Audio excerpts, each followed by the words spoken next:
నమస్తే ఫ్రెండ్స్, ఈరోజు మన ఛానల్ ద్వారా టాటా జస్ట్ వెహికల్ మైలేజ్లో తోపు అనొచ్చు. ఈ వెహికల్ని 2016 model diesel vehicle, manual transmission, apron చూసుకోవచ్చు. కంపెనీ పేస్టింగ్ కంపెనీ నుంచి వచ్చినప్పుడు ఎలా అయితే ఉందో ఈ రోజుకి ఎటువంటి డ్యామేజ్ అయితే లేదు. కంప్లీట్ సీల్డ్ ఇంజన్ అండి, స్మూత్ ఇంజన్. మీకు ఫ్రంట్ 2 టైర్స్ వచ్చేసి 60 to 70% అయితే ఉన్నాయి. రేర్ టైర్స్ వచ్చేసి 50% ఉన్నాయి. ఏ చిన్న స్క్రాచ్ కూడా వెహికల్కి అయితే లేదు. 65,000 అయితే డ్రైవెన్ అయిందండి, లో డ్రైవెన్. మీకు యావరేజ్ మైలేజ్ వచ్చేసి 25 km/లీటర్ అండి.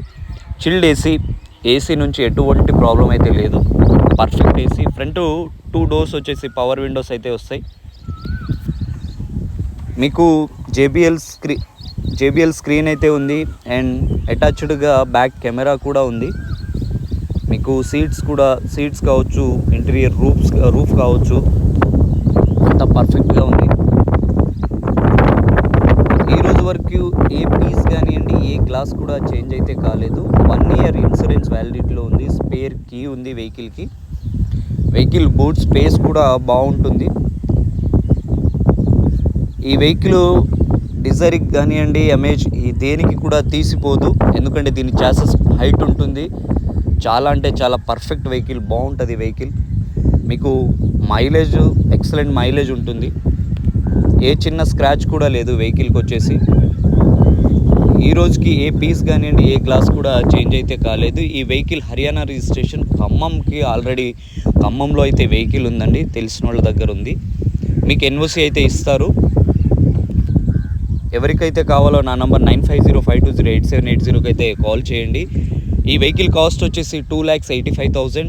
మీకు వెళ్ళి తీసుకురావడానికి 30,000 to 40,000 అయితే ఖర్చు అయితే అవి మీకు సేవ్ అయినట్టే. మీరైతే మీ పేరు మీదకి మీ ఖర్చులతో రిజిస్ట్రేషన్ అయితే ఇక్కడ చేసుకోవాలి. ఏపీ కావచ్చు, తెలంగాణ వాళ్ళు కావచ్చు, ఎవరికైనా ఎన్ఓసి అయితే ప్రొవైడ్ చేస్తారు, నో ప్రాబ్లం. ఒక్కసారి ఈ వెహికల్ నాయిస్ కూడా వినండి, ఇంజన్ నాయిస్ వినండి ఎంత స్మూత్గా ఉందో.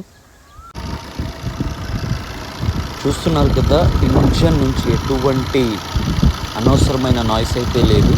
చాలా స్మూత్ అంటే స్మూత్ నాయిస్ ఉంది. డిపిస్టిక్ ఓపెన్ చేసిన గ్యాస్ కానివ్వండి, ఆయిల్ బయటకైతే రావట్లేదు. Complete sealed engine, excellent. అసలు చాలా అంటే చాలా స్మూత్గా ఉంది. ఎవరికైతే కావాలో నా నంబర్కి కాల్ చేయండి. జై హింద్.